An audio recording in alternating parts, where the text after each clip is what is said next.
Šiandien naujienų rubrikoje pakalbėsime apie atsinaujinančią energetiką, o tiksliau apie saulės energiją.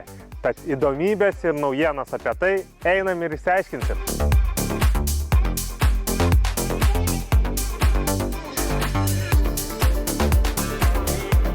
Liudai, tai kokios yra naujienos saulės energetikai? Jo, tai kaip žinom, šiai dienai saulės elektrinė turbūt nėra tokia naujiena, daugelis jau jas pasistatė, bet apie ką šiai dienai būtų verta pagalvoti, yra kaupimo įrenginiai prie saulės elektrinių. O kas tai yra tie kaupimo įrenginiai? Tai paprastai tariant, kad nesiūs tos perteklinės elektros į tinklą, jūs galite visą elektrą kaupti savo namuose. Dienos metu tiesiai iš saulės elektrinės elektrą naudoja namas, visi prietaisai ir tuo pačiu perteklių siunčia į bateriją.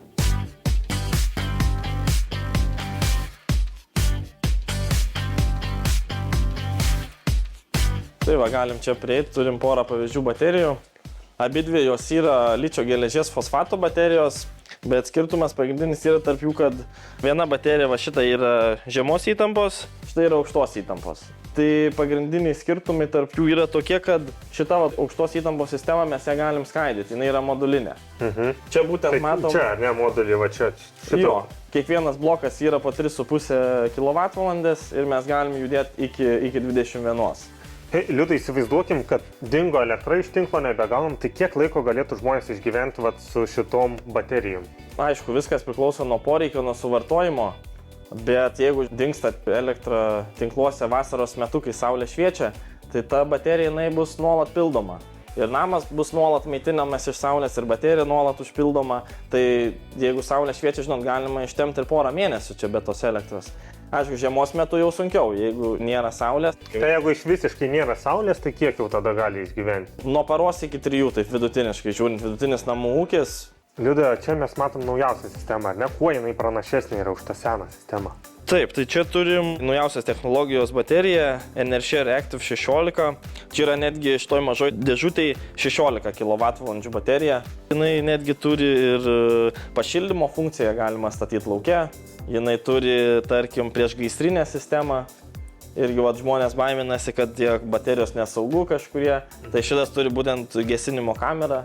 Tai irgi šitie dalykai apgalvoti. Tai pati užsigesina savo, ne? Nu vis tiek didelė čia energija ir turbūt žmonės to bijo, bet turbūt nereikia nieko bijoti, nes viskas apsaugota, ne? Tikrai taip, apie viską yra pagalvota, bent vienas, jeigu parametras visoje sistemoje nusimuš, iš karto visa sistema atsijungs ir jau kritiniu atveju išsileis aerozolis, kuris užgesins. Žvelgiant taip į ateitį, irgi dabar yra net metering, taip vadinama sistema, kai žmonės perteklių siunčia į tinklą ir tinkle mes kaupiam kilovatvalandes. Tai čia yra žmonėms labai naudinga, bet čia tik laiko klausimas, kada ta sistema pasikeis į net billing sistemą.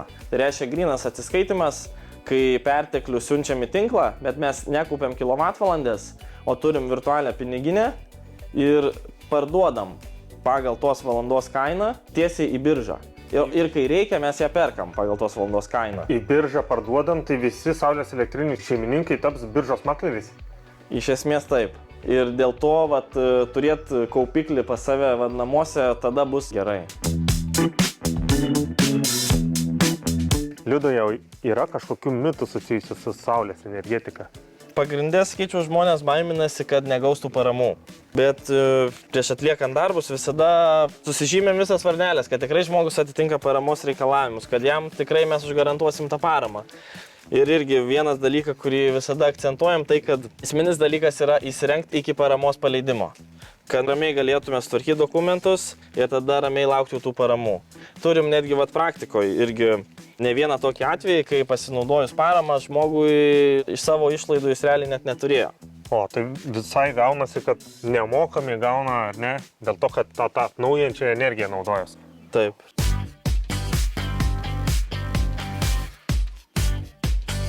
Šiandien tiek. Nepamirškite mūsų sekti socialinės tinkluose ir pasimatom kitą sekmadienį, kur jūsų laukia statybų naujienos, įdomybės ir patarimai. Iki!